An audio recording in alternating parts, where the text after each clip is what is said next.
다윗이 마하나임에 이르렀을 때에 암몬 족속에게 속한 랍바 사람 나하스의 아들 소비와 로데발 사람 암미엘의 아들 마길과 로글림 길르앗 사람 바르실레가 침상과 대야와 질그릇과 밀과 보리와 밀가루와 볶은 곡식과 콩과 팥과 볶은 녹두와 꿀과 버터와 양과 치즈를 가져다가 다윗과 그와 함께한 백성에게 먹게 하였으니 이는 그들 생각에 백성이 들에서 시장하고 곤하고 목마르겠다 함이더라. 아멘. 오늘 아침 우리가 잘 아는 다윗을 만납니다. 다윗 그러면은 이제 왕이기 때문에 예루살렘 궁전에 있을 것으로 생각이 되지만은 오늘 다윗은 뜻밖의 장소에서 있고 우리는 그를 바로 그곳에서 만납니다. 왜 왕궁을 떠나서 이곳에 있게 됐는가 하는 것은 우리가 잘 아는 바입니다. 압살롬이 반란을 일으키고 동조하는 사람들이 많아지면서 다윗이 쇠가 불리해졌습니다. 그래서 그를 피해서 이제 동쪽으로 가다가 마하나임 곳에 이르렀고 오늘 말씀은 바로 그곳에서 어떤 일이 일어났는가 하는 것을 짤막한 일화를 통해서 우리에게 보여주고 있습니다. 마하나임에 있는 다윗에게 그리고 그 백성에게 뜻밖의 손님이 찾아오게 됩니다. 이 세 사람이 이제 여러 가지 것들을 물품을 또 음식을 이렇게 가져와서 그들을 이렇게 접대하고 이렇게 하고 있는데 이 짧은 이야기 속에 석절밖에 안 되지 않습니까? 이 속에 참으로 많은 진리를 담고 있는 것을 보게 됩니다. 왜냐하면은 이때는 이제 참 다윗이 어려웠을 때이고 바로 이 사건 이후부터는 다윗이 회복되고 다시 반전을 갖게 되는데 바로 그렇기 때문에 이 사건이 그만큼 중요한 것을 보게 됩니다. 우리는 오늘 다 함께 이 짧은 본문, 이 마하나임에서 있었던 일을 통해서 하나님이 어떻게 다윗에게 역사하셨고 지금 다윗이 경험한 이 일이 과연 그에게 어떤 의미가 있었으며 또 오늘날 우리에게 어떤 메시지를 던져주고 있는가 하는 것을 생각해 보도록 하겠습니다. 먼저 우리는 이곳에 바로 마하나임에 하나님께서 다윗과 함께 있구나라는 사실을 발견하게 됩니다. 그것도 하나님께서 세밀한 손길을 통해서 다윗의 여정을 인도하셨고 지금 이곳에서 반전의 기회를 주시는데 여러 가지 역사를 하고 있는 것을 보게 됩니다. 마하나임이라는 장소를 볼 때 우리는 이 사건이 예삿 사건이 아니다 하는 것을 볼 수가 있어요.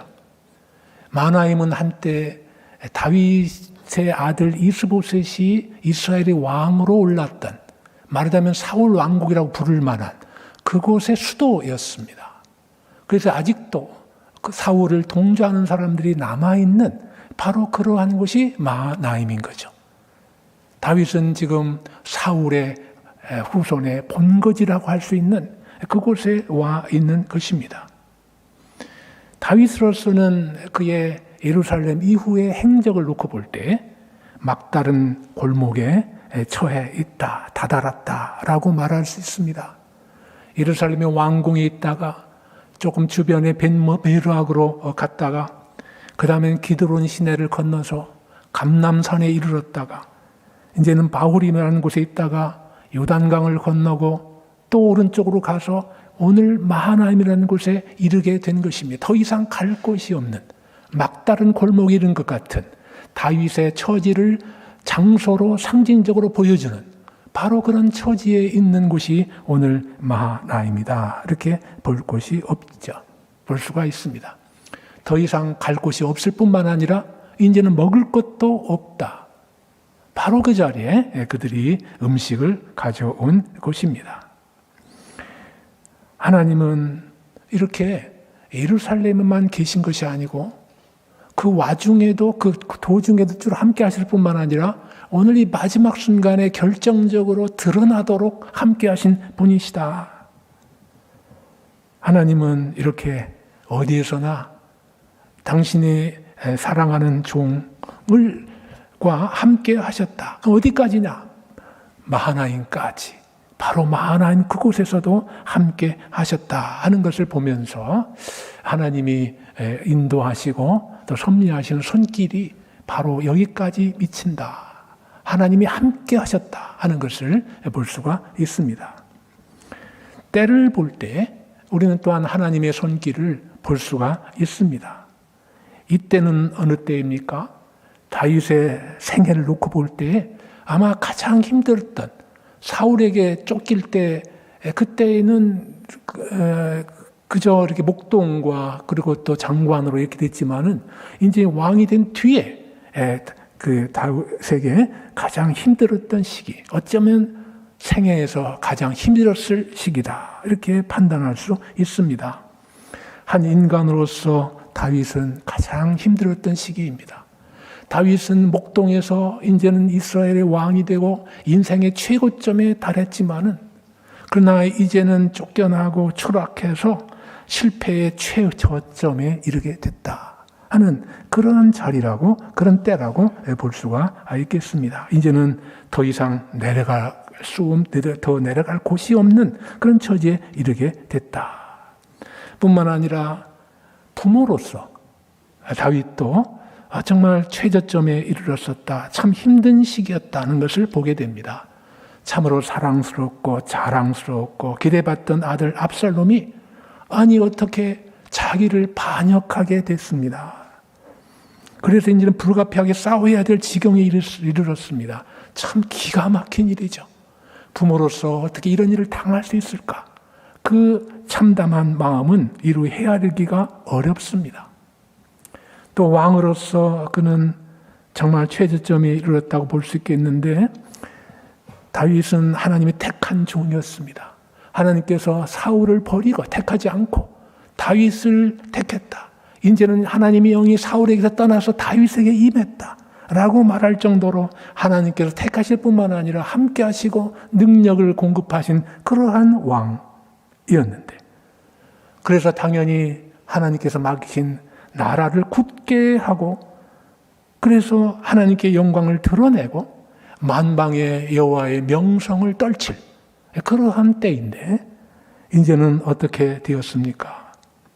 이제는 수도마저도 저버리고 성막 아직 성전은 없지만은 바로 그것을 버리고 언약궤까지도 그냥 두고 도망가야 되는 이런 처지에 이르렀다 하는 것이죠.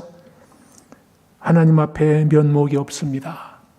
사람들을 볼 낯이 없습니다. 이렇게 개인적으로, 가정적으로, 국가적으로 모든 것이 헝클어지고 뒤틀리고 꼬여버린 이러한 때, 바로 이때 이 마하나임에서 어떤 일이 있었는가? 하나님께서 자상한 손길을 통해서 필요를 공급하시는 것들을 보게 될 때, 그런 때를 볼 때 이것은 하나님께서 함께 하시고 간섭하신 그런 때다 하는 것을 알 수가 있습니다. 우리는 그러한 여러 가지 것들을 가져온 사람들을 볼 때에 하나님의 손길을 느낄 수 있습니다. 이 사람들은 인간적으로 기대할 수 없는 사람들입니다. 소비라고 하는 첫 번째 소개된 사람은 암몬 나라의 공자입니다. 그래서 암몬 이방이잖아요. 또 마길은 사울 집안 사람입니다. 다윗의 대적이지 않습니까? 바슬레도 역시 사울 집안 사람입니다. 그런데 이 세 사람이 어쩐 일인지 함께 다윗에게 필요한 것들을 가지고 와서 그들을 따뜻하게 맞이한 것을 보게 됩니다. 신하도 다윗을 버렸고 상당수의 백성이 압살롬 편에 붙었습니다. 심지어 아들도 그리고 친구도 자기를 버렸습니다. 그러나 이방인이 또 원수의 집안에서 다윗에게 가장 절실하게 필요한 그런 것들을 가지고 왔습니다. 누가 그들의 행동을 지배하고 누가 그럴 마음을 주었을까요? 그렇게 하기로 한 근원적인 동기가 무엇이겠습니까? 우리는 그것에서 하나님의 손이 그들의 마음을 어루만지고 그들의 마음을 움직여서 그들의 여러 가지를 주밀하게 준비하고 다윗에게 그런 물품들을 가져왔다라고 볼 수가 있습니다.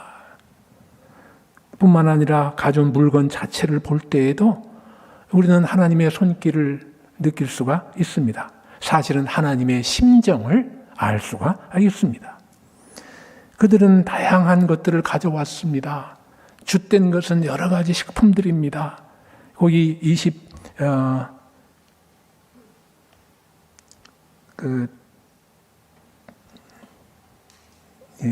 17절 그 부분에 계속 잘 나와 8절 여기에 잘 나와 있습니다. 그 가져온 사람들이 왜 그걸 가져왔느냐? 그들이 생각합니다. 백성이 들에서 시장하고 곤비하고 목마르겠다. 이것이 그들의 생각이었습니다. 그 생각 때문에 이런 것을 한 것입니다. 그런데 그들의 생각 속에는 하나님의 생각이 반영되어 있습니다.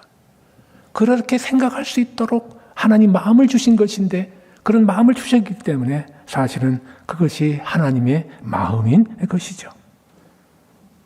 시장하고 곤비하겠다 하는 것이죠. 그래서 거기로 끝이지 않고 필요한 것을 공급하시는 자리까지 나아가는 그러한 손길을 느끼게 되는 것입니다.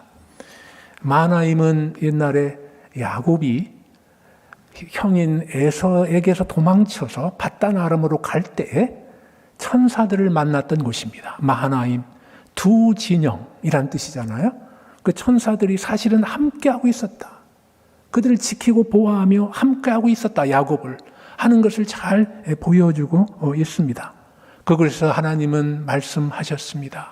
내가 이곳에 도래할 때까지, 돌아올 때까지 내가 너를 떠나지 아니하겠다. 내가 너와 함께하겠다. 너를 지켜주겠다. 이렇게 말씀을 하신 그곳이 바로 마하나임입니다. 이제 세월이 흘러 다윗이 이곳에 있습니다. 상황은 바뀌고 사람도 다르지만은 동일하신 하나님이 바로 자기의 약속을 신실하게 지켜서 다윗이 다시 예루살렘으로 돌아갈 반전을 마련하고 필요한 것들을 공급하신 것이다. 이렇게 볼 수가 있습니다. 이들은 천사는 아니지만은 그러나 하나님이 보내셔서 하나님의 일을 하는 일에 있어서는 똑같은 일을 한 것이죠. 이 마하나임의 장소를 보게 될 때, 또 물건을 보게 될 때 우리는 하나님의 손길이 역사하고 있구나 하는 것을 볼 수가 있습니다.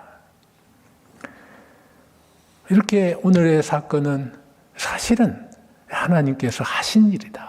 하나님께서 함께 하셔서 하신 일이다 하는 것을 보게 되는데, 이런 것이, 이 사건이 다윗 전체의 생을 통해서 특별히 아직까지 다윗이 여기까지 오기까지 있는 이런 사건들, 여러 가지 일들, 이것을 놓고 볼 때 어떤 의미가 있는가 하는 것을 잠시 생각해 보도록 하겠습니다.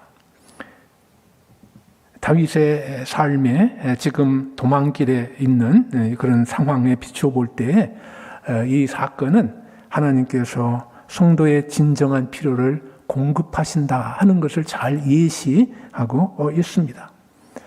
백성이 배고프고 지치고 피곤하겠다라고 사람들이 생각했지만 사실은 그것이 하나님의 생각이라고 말씀을 드렸습니다. 한계 상황에 속한 다윗, 어떻게 더 이상 어떻게 해볼 수 없는 이런 상황에서 꼭 필요한 음식을, 꼭 필요한 것을 제공했다는 것은 그의 삶의 전환과 반전을 의미하는 것이죠. 그런 의미에서 다윗은 아직까지 그의 마음과 상황, 이런 모든 것들이 하나님께 함께 하심을 인식하게 되었을 것입니다. 그래서 이 일은 다윗의 곤고한 심령을 하나님께서 찾아오신 것이다. 참으로 메마른 자리에 어떻게 할 수 없는 그 곤고한 상황, 심정, 영혼의 상태, 이런 것을 찾아오신 것이다. 만나 주신 것이다. 이렇게 볼 수가 있습니다. 이제 마치 엘리야가 로뎀나무 밑에서 지치고 피곤하고 낙심하고 실망해서 이제는 나를 데려가 주옵소서, 이런 식의 기도를 하지 않습니까? 그럴 때 하나님께서 천사를 보내서 물과 떡을 먹이시고 그들을 어루만져 주셨다. 이렇게 말씀하심으로 이제는 다시 힘을 얻고 새로운 사명을 부여받아서 하나님 나라 역사의 이 일을 계속해서 참 힘있게 감당하는 이런 전기가 되었죠. 바로 이 전기가 다윗에게도 있었고, 그리고 오늘날도 하나님을 사랑하는 자, 하나님의 선택하신 자의 사역 가운데 얼마든지 찾아볼 수 있는 이런 하나님의 손길을 오늘 다윗에게서 보게 되는 것입니다. 이것은 하나님이 다윗에게서 은총을 거두지 아니하신다 하는 것을 뜻합니다. 다윗의 경우에 많은 사람이 그를 버리지 않았습니까? 사람들의 조롱거리가 되죠. 저주의 대상이 되기까지 했습니다. 이 웬 불명예입니까? 가장 초라한 모습을 사람들에게 보이잖아요. 이 세상 가운데 보였지 않습니까? 그러나 오늘 이 사건은 하나님께서 자기가 택한 사람을 결코 버리지 않는다라는 것을 보여주고 있습니다. 오히려 다윗은 하나님의 목전에서, 참 원수의 목전에서 하나님의 은총을 누리는 그런 자리에 있게 되는 것입니다. 마치 우리가 잘 아는 시편 23편 여호와는 나의 목자시니, 이 말씀을 사건으로 표현한 것 같습니다. 특별히 23장 6절에 보면은 내 평생의 선하심과 인자하심이 정녕 나를 따르리니 하는 유명한 말씀이 있잖아요. 여기서 나를 따르리니 하는 이 말씀, 내가 가는 곳마다 나를 쫓아온다, 이런 뜻도 있겠지만은 훨씬 더 강력한 의미를 가지고 있습니다. 여기서 따른다고 하는 것은 추격한다는 뜻입니다. 내가 어딜 가도 도망칠 수가 없어요. 내가 어딜 가도 이것이 나를 따라잡아요.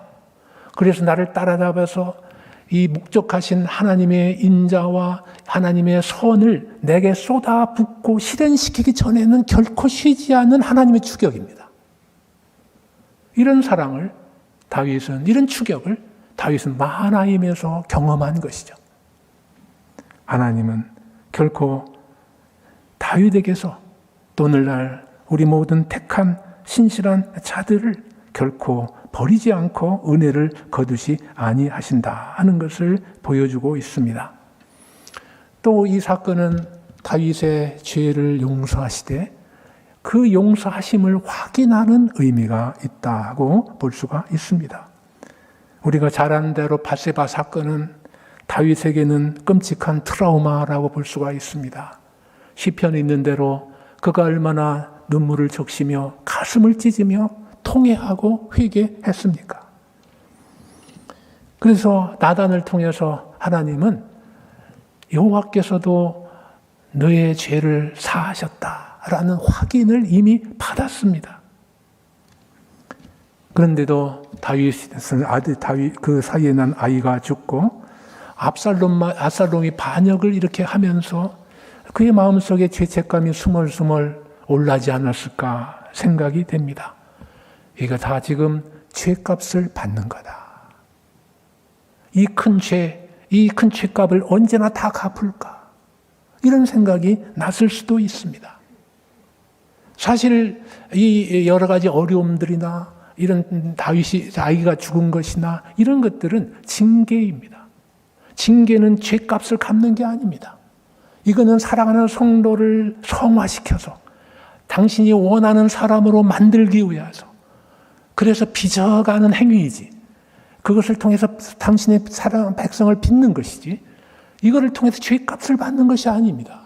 죄값은 신약에서는 그리스도가 이미 치루었고 구약에서도 짐승을 통해서나 또 결국은 그리스도의 십자가를 미리 보는 믿음을 통해서 용서하시는 것이지, 우리의 선행을 통해서 우리가 죄값을 하나하나 치름으로써 해소되는 그런 종류의 문제가 아닙니다. 그러나 인간은 연약하고 그리고 죄의 영향이 커서 이것을 통해서 다윗은 그런 자기의 죄를 생각나게 하고 용서받은 사실을 그렇게 강력하게 느끼지 못할 수도 있었을 것입니다. 그러나 오늘 바로 이 마하나임에서 그 하나님이 이렇게 참 자상하게 살펴주시고 인정하시는 사실을 발견하게 될 때, 그렇구나, 하나님께서 내 죄를 사하셨다는 것을 확인하는 그런 것으로 받아들였을 것입니다. 사실 하나님의 기억은 특이합니다. 하나님께서는 별걸 다 기억하십니다. 중요한 것을 기억하시죠. 그래서 우리의 모든 사정을 기억하셔서 뭐 합니까? 바로 우리를 구원하시는 것이죠. 그런 하나님의 기억은 어떤 때는 전혀 기억을 못 하십니다. 하나님께서 당신의 백성의 죄를 사하신 다음에 그 죄를 기억하지 않으신다. 기억하지 않는 것은 사실은 존재하지 않는 것입니다. 하나님이 기억하지 않는 것은 존재적인 어떤 영향을 끼치지 못하는 것이죠. 바로 이러한 죄책감을 떨쳐버리고 자유를 맛보게 되고, 그래서 하나님 앞에서 이제는 하나님의 뜻대로 행할 수 있는 그러한 마음을 다시 회복하게 된 사건이다, 이렇게 볼 수가 있겠습니다. 이것은 또한 인정의 의미가 있을 것입니다. 다윗의 죄는 그의 권위에 치명적인 손실을 끼쳤습니다. 이것은 신하들이며 백성에겐 말할 것도 없고 국제적으로도 나단을 통해서 말씀하셨고 지적하셨듯이 얼마나 큰 망신이고 외교적인 참사에 그런 영향을 미쳤습니까? 그런데 참 오늘 말씀은 이 보호를 통해서, 이 공급을 통해서, 회복을 통해서 하나님께서 말씀하시는 것이죠. 너는 그래도 내 백성의 목자다 라고 말씀하시는 것이죠. 하나님은 약속에 신실하시다. 하나님께서는 그와 약속을 맺으셨죠. 사무엘하 7장에 소위 다윗 언약을 맺으신 것이죠. 그래서 바로 이런 사건들을 통해서, 이런 것을 통해 하나님의 그 인정이 전달되는 것이죠.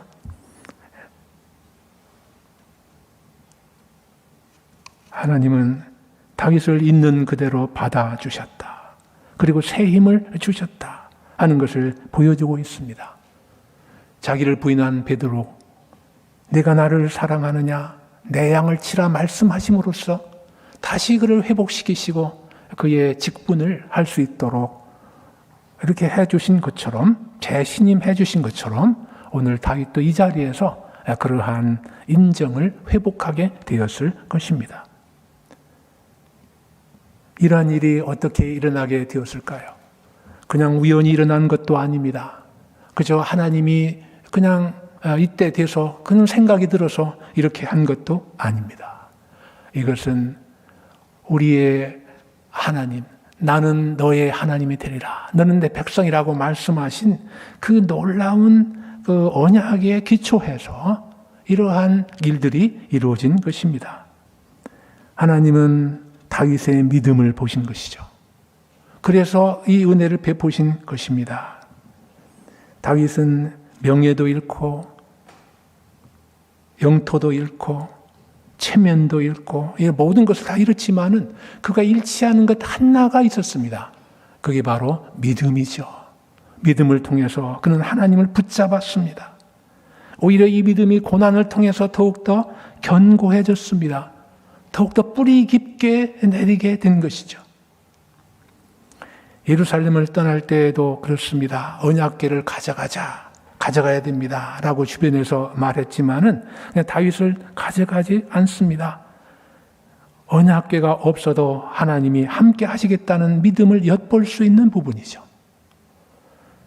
대적인 시므이가 다윗에게 저주를 퍼붓습니다. 신하들이 그를 죽이자고 합니다. 이러할 때 다윗이 뭐라고 했습니까? 그것은 하나님이 명하신 것이다. 그냥 두어라. 하나님의 처사를 그냥 받음으로써 그는 하나님에게 자신을 맡기고자 한 것이죠. 오히려 원수의 입에서 나오는 말을 통해서 하나님의 음성을 듣고자 했습니다. 이것이 다 믿음의 반영이고 그의 믿음이 더욱더 깊어지는 것을 보여주고 있습니다. 사람은 어려울 때 본심이 드러난다고 합니다. 마찬가지로 성도에게 있어서는 삶이 곤고할 때 믿음이 드러난다. 이렇게 말할 수가 있겠습니다.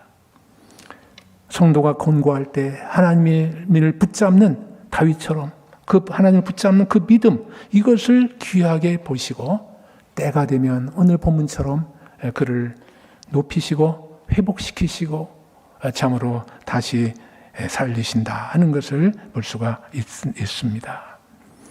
다윗은 이러한 가운데 기도를 잃지 아니했습니다. 경황이 없이 도망치는 가운데서도 최악의 소식을 듣습니다. 아히도빌이라고 하는 사람이 배반해서 반군에 가담했다. 이건 군사적으로 재앙이라고 말할 수 있는 그러한 것입니다. 제갈량이 오히려 다른 편에 붙은 것과 똑같은 상황이 되는 것입니다. 그때 다윗이 기도하죠. 원컨대 그의 지혜를 어리석게 하옵소서. 지혜의 하나님, 그분에게 기도한 것입니다. 그의 지혜를 어리석게 하옵소서. 하나님의 지혜를 의지하면서 그러한 기도를 드리는 것이죠. 어떠한 상황에서도 하나님을 바라보는 그의 믿음. 여기서 이제 화살 기도라 이렇게 하기도 하지 않습니까? 이러한 긴급시에 드리는 이 기도는 그의 평소에 드린 기도의 반영이고 실천이라 볼 수 있겠죠. 여기 사무엘서뿐만 아니라 또 시편에 보면은 다윗의 기도가 많이 나옵니다. 그의 기도의 깊이를 볼 수가 있습니다. 평상시에 기도했을 뿐만 아니라 이렇게 어려울 때 더욱더 긴급하게 또 간절히 기도하는 것을 볼 수 있죠. 때때로 우리는 하나님이 내 기도를 듣지 않는다 이런 생각이 들 때가 있지만은 그러나 하나님은 어떤 경우에도 성도의 기도를 잊지 아니하시고 때가 되면 응답하셔서 그의 온전한 필요를 채워주시는 것을 보게 되는 것이죠. 이 사건은 또한 다윗이 사랑을 잃지 아니한 것과 관계가 있습니다. 하나님께서 이 사랑을 베푸신 것은 물론 다윗이 그 사랑을 잃지 아니했기 때문에 그것에 대한 어떤 보상을 한다 이런 것은 아닙니다만은 그러나 다윗이 자기 반역자 압살롬을 끝까지 사랑한 그것과 관계해서 다윗은 그의 사랑을 베푸신 것입니다. 다윗은 반역한 압살롬은 끝까지 사랑했습니다. 반군과 싸우는 정신없는 상황에서도 부하들에게 간곡히 당부했습니다. 내 아들 압살롬을 기억하라고 말합니다. 다윗은 압살롬을 적군으로 대적으로 이렇게 인식하지 않습니다. 내 아들로 인식하게 되고 이렇게 기억하라고 당부를 하고 바로 이것 때문에 큰 문제가 발생한 그럴 정도의 그 부탁을 하게 되는 것입니다. 우리는 혹시 사람에게 배반을 당하여 어려움에 처하게 되면은 쉽게 상처를 받기가 쉽습니다. 마음이 거칠어집니다. 사랑이 움츠러듭니다. 그러나 이러한 때에 드러나는 성도의 사랑, 그것을 하나님께서는 참으로 귀하게 보시고 때가 되면 당신의 사랑으로 갚아주시는 것을 하나님께서 그 믿음과 사랑을 보시고 또 이렇게 그를 응대하시는 이런 모습을 볼 수가 있습니다. 말씀을 맺겠습니다. 오늘도 장로님 기도하셨지만은 위드 코로나가 지금 시행 중이고 상황이 악화되어 간다고 말을 합니다. 우리로서야 참 당연히 방역 수칙을 철저하게 지키고 또 조심하고 그래서 이 시기를 인내로 잘 견뎌야 할 것은 당연하다고 하겠습니다. 그런데 한편으로 이 시기는 우리 믿음을 연단하는 시기입니다. 우리의 신앙이 위축되지 않도록 참 힘쓰고 여러 가지 시도를 해야 될 그런 때입니다. 우리가 이 위드 코로나와 관계해서 위드 코로나에 휩쓸리는 것이 아니라 우리가 정말로 놓치지 말아야 될, 정말로 붙잡아야 될 또 다른 위드가 있습니다. 함께 하는 것이 있습니다. 그것은 곧 with God, 하나님과 함께 하는 것이죠. 하나님과 함께 하게 될 때에 이 기간은 전혀 새로운 기간이 될 것이다 생각이 됩니다. 이 기간이 그저 빨리 지나갔으면 하는 그런 시간으로 그냥 가는 것이 아니라 그 기간 기억해도 뭐 없고 이런 볼모지 같은 시간으로 지나가는 것이 아니라 바로 이때 영적으로 가장 생산적인 기간이 될 수 있다. 많은 것들을 산출할 수 있는 하나님과의 관계에서나 내 인격에 있어서나 신앙의 기반에 있어서나 모든 점에서 가장 생산적이고 가장 풍요로운 기간이 될 수 있다는 도전을 우리는 받게 되는 것이죠. 그것은 모두 하나님과 함께할 때, 다윗이 그랬던 것처럼 함께할 때, 또 이렇게 이때가 되면 하나님께서 이런 것들을 공급해 주신다 하는 것을 볼 수가 있습니다. 그러나 사실 다윗이 하나님과 함께한다는 것은 한계가 있었습니다. 그가 하나님과 함께했지만은 밧세바 사건은 그건 하나님과 함께하지 않은 전형적인 사건이었습니다. 인간은 그렇게 한계가 있는 것이죠. 사실 우리는 여기서 귀한 진리를 생각하게 됩니다. 우리가 하나님과 함께하는 것은 당연히 힘쓰고 애써야 되는 것인데, 그런데 사실 그렇게 할 수 있는 것은 하나님이 우리와 함께 하시기 때문이다 라는 것을 보여주고 있습니다. 하나님께서 함께 하시기 때문에 우리는 그에게 함께 할 수 있고 그와 함께 할 수 있고 그럼으로써 그의 함께 하시는 은혜들을 공급받을 수 있는 것이죠. 우리를 힘주시고 보듬어 주시고 격려하시고 우리 편이 되어주시는 이런 일들을 우리는 경험할 수가 있는 것입니다. 하나님이 우리와 함께 하신다 하는 것이 히브리어로 이제 임마누엘이지 않습니까? 그런데 임마누엘은 메시아의 이름이기도 합니다. 왜 그러냐면은 하나님께서 때때로 그냥 뭐 어떤 경우에만 이렇게 함께 하시는 것이 아니라 그의 본성이 언약의 하나님의 본질 가운데 하나님 우리 함께 하신다는 것이죠. 난 너희 하나님이다. 너는 내 백성이다 하는 것을 통해서 이것은 하나님과 뗄 떨어진 어떤 것이 아니라 하나님께서 가끔 가다가 시행한 어떤 것이 아니라 하나님의 본질에 속하기 때문에 하나님이 늘 함께 계시는 것이고 바로 이 메시아, 이 본질을 구현한 메시아가 이 땅에 오셔서 우리와 영원히 함께 하시기 시작하는 것이고 성령이 오셨을 때에 이 그리스도는 우리 함께하는 정도가 아니라 우리 안에 거하신다 하는 것이죠. 그래서 우리 안에 거하심으로 우리는 그와 어떻게 떨어질 수가 없이 함께하는 것이 되어버린 것입니다. 이러한 은혜를 우리는 다가올 성탄절을 통해서 축하하고 또 그런 삶을 확인하게 되는 것이죠. 그래서 이제는 이 함께하기 바로 그것 때문에 함께하셔서 우리에게 주신 은혜로 인해서 우리는 어떤 경우에도 즐거워하고 하나님과 교통할 수 있고 또 하나님을 모시고 살아갈 수 있기 때문에 그 누구도 그 어떤 것도 이 은혜의 역사를 막을 수가 없다. 다윗에게 베풀어 진 하나님의 은혜를 그 어떤 시련으로도 어떤 반군의 공격으로도 어떤 것으로도 막을 수 없었던 것처럼 오늘 우리에게도 똑같은 은혜가 임하는 것을 확인하게 되는 것입니다.